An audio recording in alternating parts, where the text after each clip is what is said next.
When YouTuber and independent journalist Tim Pool had his house revealed in news articles critical of him,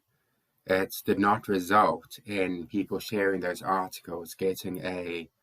strike with Facebook for violating their community standards on privacy.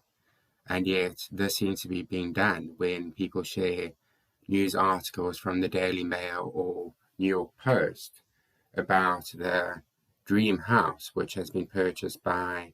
a political activist, one of the founders of Black Lives Matter, BLM.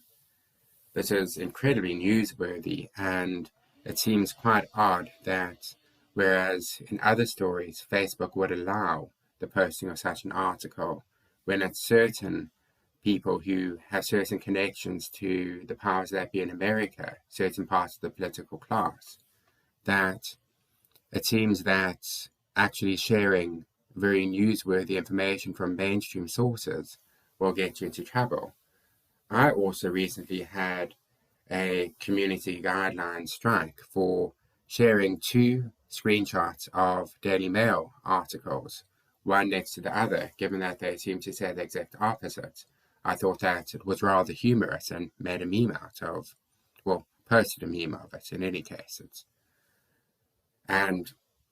Facebook said that I violated community standards, and increasingly Facebook seems to be cracking down on people who post things which go not so much against the community standards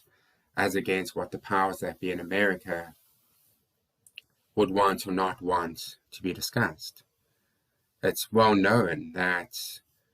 the major social networks banned the sharing of a New York Post article late last year, and that article later turned out to be entirely true, in that laptop was, in fact, the person's laptop, and it was not hacked material at all. So we now universally know that's true, but at a time when it could have influenced national events in America and being uncomfortable for certain parts of the political class in America, Facebook and Twitter and these other services prevented its spread from being what it otherwise would have been. And the question comes up of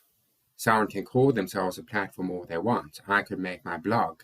a platform which only I am a member of, and then suddenly I can't be sued for defamation. Or is there a point at which the courts will decide that deciding on editorial policies, as these social media networks are doing, is in fact something which should remove their protection under Section 230 of the Communications Act?